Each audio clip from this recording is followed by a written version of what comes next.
नमस्कार, आप देख रहे हैं राजपथ, साथ में आपके शिखा ठाकुर। सबसे पहले रुक करते हैं राजस्थान का। राजस्थान के सीएम अशोक गहलोत का एक बड़ा फैसला, महिला अपराधों के आरोपियों पर लगाम लगाने की कोशिश राजस्थान सरकार की तरफ से।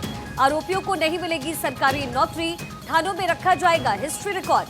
साथ ही असामाजिक तत्वों का बहिष्कार बेहद जरूरी, ये गहलोत की तरफ से कहा गया। न्यूज रूम से मेरी सहयोगी पूजा हमारे साथ बनी हुई है। अब पूजा, जिस तरीके से राजस्थान सरकार की तरफ से ये बड़ा फैसला लिया गया, जाहिर तौर पर नौकरी से पूरी तरीके से निष्कासित करने का ये फैसला है राजस्थान सरकार का, और ये एक बड़ा एक्शन है गहलोत सरकार की तरफ से। बड़ा ऐतिहासिक फैसला माना जा सकता है, क्योंकि जिस तरीके से पिछले कुछ दिनों में महिला सुरक्षा को लेकर लगातार देखिए, एक तरफ जहां विपक्ष ने केंद्र की सरकार पर हमला बोला, दूसरी तरफ राजस्थान की कई जो तमाम घटनाएं सामने आई महिलाओं को लेकर, महिलाओं के खिलाफ बढ़ते अपराध को लेकर, अब विपक्ष की भी घेराबंदी की जाती है। खासतौर पर राजस्थान को लेकर कांग्रेस सरकार की घेराबंदी की जा रही थी। ऐसे में अशोक गहलोत का यह फैसला वाकई बहुत ही खास हो जाता है। इस फैसले के तहत पूरा का पूरा एक ब्यौरा तैयार किया जाएगा, यानी अगर किसी भी मंचले ने किसी लड़की के साथ छेड़खानी की है, किसी महिला बालिका को अगर छेड़ा है, तो उसका पूरा का पूरा ब्यौरा पुलिस स्टेशन के अंदर होगा। और वो सरकारी नौकरी अगर पाना चाहता है तो उसे अपना कैरेक्टर सर्टिफिकेट देना होगा, और उस कैरेक्टर सर्टिफिकेट में बाकायदा चीजें क्लियर हो जाएंगी। अगर उसके खिलाफ में कोई भी ऐसा मामला होगा तो फिर वो सरकारी नौकरी नहीं पा पाएगा। और खुद देखिए, अशोक गहलोत ने जो ट्वीट किया उसमें लिखा कि ऐसे जो तत्व हैं सामाजिक तौर पर उनके बहिष्कार की जरूरत है। और एक तरीके से न सिर्फ सामाजिक तौर पर बहिष्कार है, बल्कि सरकारी नौकरी में भी अब ऐसे लोगों को जगह नहीं मिलने वाली है जो बालिकाओं के साथ में, महिलाओं के साथ में छेड़खानी करते हैं। तो सामाजिक तौर पर देखा जाए तो ये बहुत ही शानदार फैसला है महिलाओं के खिलाफ बढ़ते अपराध को रोकने के लिए। गहलोत सरकार का ये फैसला बहुत ही शानदार है, एक बड़ा एक्शन है, बहुत बड़ा फैसला है। लेकिन क्या एक तरीके से कह सकते हैं पूजा की लगाम लगाने की कोशिश की गई है और महिलाओं को संरक्षण देने का काम किया गया है? देखिए, बिल्कुल जाहिर सी बात है, जिस तरीके से पिछले कुछ दिनों में राजस्थान के कई मामले सामने आए और उसके बाद सरकार के खिलाफ में लगातार आवाज बुलंद हो रही थी, और जिस तरीके से बीजेपी ने खासतौर पर मोर्चा खोला राजस्थान सरकार के खिलाफ में, ऐसे में गहलोत ने एक स्पष्ट संदेश दिया है कि महिला सुरक्षा को लेकर हम कितने संजीदा हैं। अगर बच्चियों के साथ में, महिलाओं के साथ में कोई भी छेड़खानी करता है, अगर किसी भी तरह का कोई ऐसा व्यवहार महिलाओं के प्रति किया जाता है, तो ऐसे में उन्हें सरकारी नौकरी तक नहीं मिलेगी। और देखिए, जाहिर सी बात है, राजस्थान जैसे राज्य की जब बात करते हैं तो युवाओं में खासतौर पर सरकारी नौकरी को लेकर क्रेज रहता है। इनफैक्ट सभी युवाओं में रहता है। अब ऐसे में सरकारी नौकरी पाने की चाहत में ही सही, लेकिन कम से कम अब ये उम्मीद की जा रही है कि महिलाओं के खिलाफ बढ़ते अपराध पर लगाम लगाई जा सकती है। और फिर दूसरी बात ये भी है कि जिस तरीके से जगह जगह हिंसा देखने को मिलती है, एक नजीर जरूर पेश करने की कोशिश राजस्थान सरकार की तरफ से की गई है। देखिए, जाहिर सी बात है, एक नज़ीर पेश करने की कोशिश की गई है ऐसे मंचलों पर लगाम लगाने के लिए। देखिए, हमारे देश में कानून है, लेकिन उसके बावजूद भी हम देखते हैं कि ये छेड़खानी के मामले या रेप के, गैंग रेप के मामले कम होते नजर नहीं आते, बल्कि लगातार हम देखते हैं कि बेटियों को इंसाफ के लिए दर दर की ठोकरें खानी पड़ती हैं। इंसाफ देरी से मिलता है, कभी नहीं भी मिलता। ऐसी सिचुएशन में पहले ही उनके कदमों को रोकने के लिए ये जो फैसला है, इस सरकार के कदम को एक अच्छे कदम के तौर पर देखा जा रहा है, एक अच्छे फैसले के तौर पर देखा जा रहा है। एक अच्छा फैसला है भी है, क्योंकि जिस तरीके से महिलाओं को लेकर के लगातार हिंसा बढ़ रही है, महिलाओं के प्रति लोगों की भावनाएं अलग तरीके की हो रही है, एक बड़ा फैसला राजस्थान सरकार की तरफ से लिया गया है। पूजा, बहुत बहुत शुक्रिया आपका इस तमाम जानकारी के लिए। देखिए, केंद्र की नरेंद्र मोदी सरकार के खिलाफ लाए गए अविश्वास प्रस्ताव पर आज से लोकसभा में बहस हुई। विश्वास और अविश्वास पर चर्चा गुरुवार तक चलने वाली है। गुरुवार को प्रधानमंत्री नरेंद्र मोदी जवाब देंगे। चर्चा की शुरुआत कांग्रेस नेता गौरव गोगोई ने की और उन्होंने मणिपुर हिंसा का मुद्दा जमकर उठाया, और इसके बाद बीजेपी नेता निशिकांत दुबे ने कांग्रेस को करारा जवाब दिया। पक्ष और विपक्ष सभी ने अविश्वास प्रस्ताव के जरिए दूसरे दल को घेरा। एक रिपोर्ट देखिए। ये अविश्वास प्रस्ताव मणिपुर के लिए हम लाए हैं, इंडिया अलायंस, क्योंकि मणिपुर आज इंसाफ मांगता है। मणिपुर का युवा इंसाफ मांगता है, मणिपुर की बेटी इंसाफ मांगती है, मणिपुर के किसान इंसाफ मांगते हैं, मणिपुर के छात्र इंसाफ मांगते हैं। सर, बीजेपी की जो नीति है सर, वो नफरत की राजनीति करते हैं सर, वो वोट की राजनीति करते हैं सर। कोई देश उभर के जब ऊपर आता है, एक महाशक्ति बनने के लिए जो पूरे स्पीड के साथ आगे बढ़ रहा होता है, तो पूरा दुनिया का नजर उस देश पे होते हैं। हम लोग ऐसे बात कभी कभी कर जाते हैं गलती से कि आप सरकार को विरोध करना चाहते हैं लेकिन देश का विरोध कर बैठते हैं।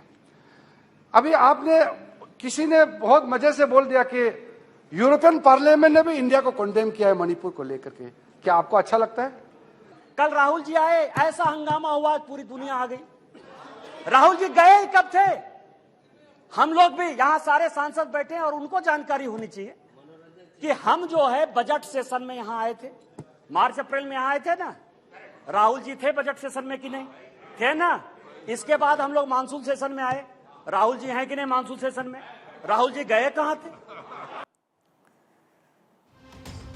तो देखिए, मुरादाबाद में 13 अगस्त 1980 को हुए दंगों की रिपोर्ट आज यानी मंगलवार को यूपी विधानसभा में पेश की गई।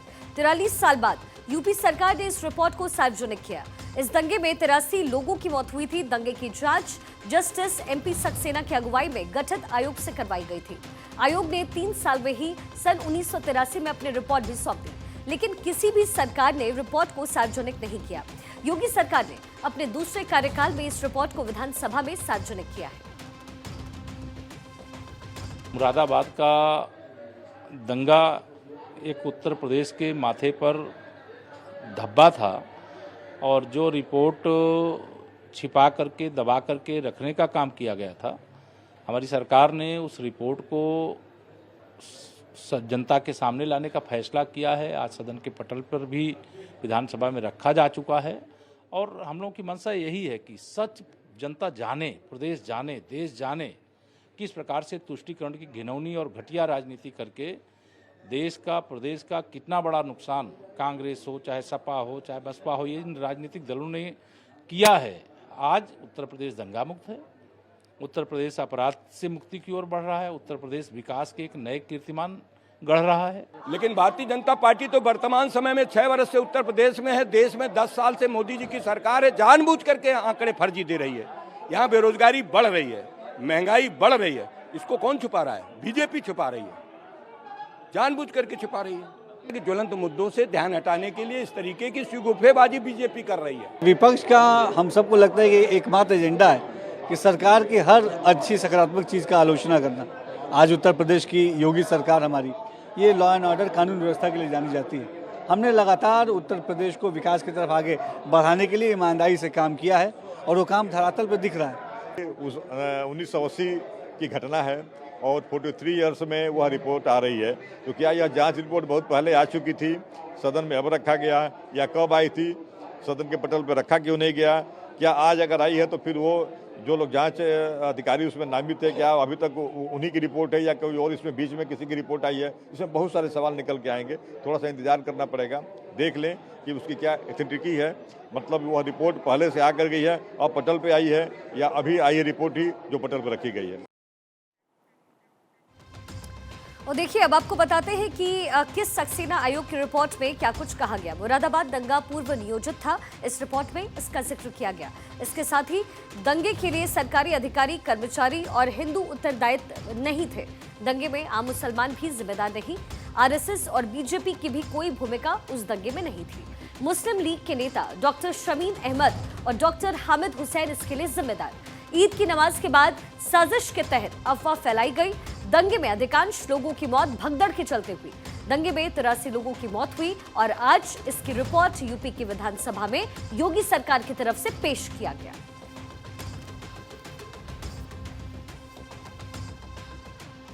तो 1983 दंगे की रिपोर्ट विधानसभा में पेश हुई है। यूपी विधानसभा में मुरादाबाद में हुए उस दंगे का जिक्र किया गया। 43 साल बाद दंगे की पूरी रिपोर्ट सामने आई है।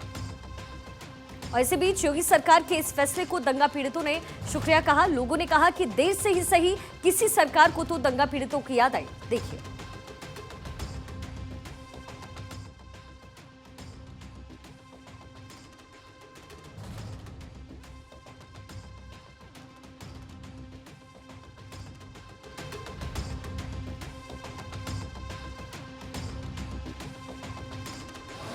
बहुत बड़ी घटना हुई थी जिसमें मेरे एक वालिद थे, मेरे दादा थे, मेरे एक अंकल थे, एक हमारा एक बिहार का आदमी था जिसे सन 1980 में पुलिस घर के अंदर से ले गई थी। हम तो बड़ी अच्छी उम्मीद लगाते हैं। इस बीजेपी सरकार ने कम से कम एक आध सरकार तो ऐसी आई कि जिसने इतना पुराना मतलब इससे पहले समाजवादी की भी आई, कांग्रेस की भी आई, सभी बहुत सरकारें आई, किसी ने भी कुछ नहीं करा। अगर ये बीजेपी अगर ऐसा कर रही है तो हमारे लिए तो बहुत, और वो भी योगी सरकार।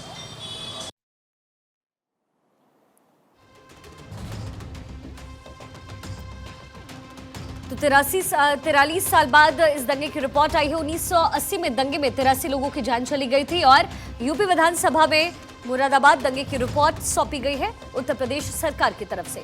योगी सरकार के इस फैसले को दंगा पीड़ितों ने इस पर शुक्रिया कहा है। लोगों ने कहा कि देश से ही सही किसी सरकार को दंगा पीड़ितों की याद तो आई। में बुध का दिन था और लोग नमाज पढ़ के वापस लौट रहे थे।